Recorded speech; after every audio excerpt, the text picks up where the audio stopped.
What's up, family? Welcome to Ask My Odds, where we challenge you to stop playing and start pushing. 1 2 1 2 1 2 1 2 my ducks is bigger than hip hop. This right here is my dazzling white. And this is my cookie pie. I use it.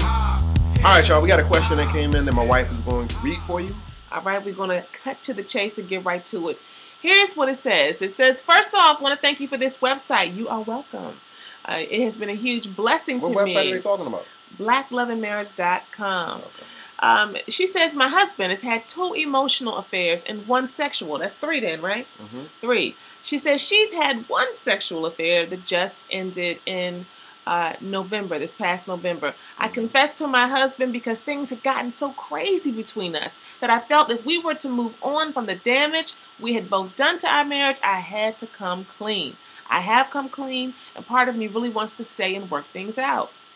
I have been participating in marriage counseling, reading books, and anything that I can hold on to that will reassure me that I've made the right decision to stay with him. He's an excellent father and even a good husband.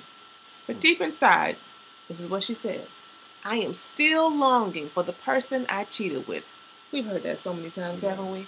Still longing for the person that she cheated with, which she went to high school with and was very good friends with prior to all this. That's a problem. They should have been very good friends anyway. She says also in counseling, the counselor has recommended that her husband have an evaluation by a psychiatrist because he may have a mental illness.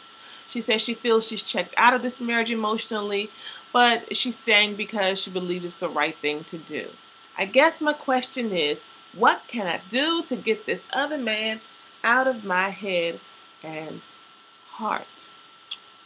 I think that the thing that you need to do is to stop looking for excuses. The last line or towards the end of your question, you mentioned that your therapist had indicated that your husband might have a mental illness and that he needs to, get checked out for that.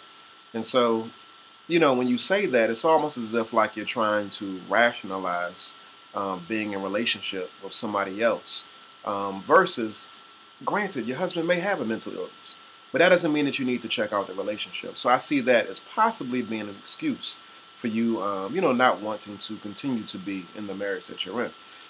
But in addition to that, what I'll say is, in order for you to really get beyond the space of focusing on, your high school fling or your college fling or, the love that you feel like, you could have had with somebody else, you got to focus on your husband. It's really that simple. We find that when we do the work that we do, that, when people have the tendency to always have these longings, these wishes for, something that used to be with somebody else, I mean, really, they're craving the intimacy that they experienced or thought that they used to experience with somebody else. They're craving that in their own relationship right now. So how do you get the intimacy that you're craving in your relationship right now? By going outside of your relationship. You can't do it. You just can't do it. What you have to do is focus on your relationship to get the intimacy and the connection that you're looking for in your relationship. So I think my husband has really said it best. You really got to focus in. And I think it's a part of the human makeup to some degree that we always want something that we don't have. We always think the grass is greener on the other side. Of course you feel this connection with him and you long for him because you're not in an everyday relationship with him. Y'all ain't responsible for bills. You don't have to deal with his family. Y'all not talking about your future and how you want to build that together strategically. You don't have to see the other side of him. He doesn't have to see the other side of you.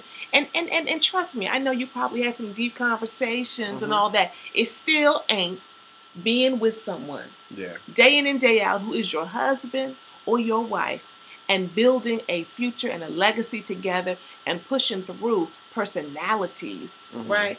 Pushing through the stuff that we give each other. So trust me, yes, you're looking at him. You're longing for him. My husband hit it on the nose. You're longing for intimacy. And it is right there. Trust me. I want to almost say that I guarantee that you will go to this other relationship if you decide to do so, or any other relationship for that matter, and you'll find that the same theme pops up. Somewhere you'll not be satisfied. You said early in the letter, He's an excellent father. Mm-hmm. He's even a good husband. Mm. Enough said. If he is, then act like it. Mm-hmm. Simple as that. And the other Act thing like too, it. yeah, you got to act like it. Now, keep this in mind as well that nearly 75% of relationships that begin as affairs end. They don't survive. Mhm. So you want to keep that in mind that if you do decide Good to point. focus on this other guy, that it's a very good chance that that relationship won't work. And in Mhm. addition to that, the last thing I want to say is that if you want to get this dude out of your head, Mhm. don't focus on what you want to get out of your head.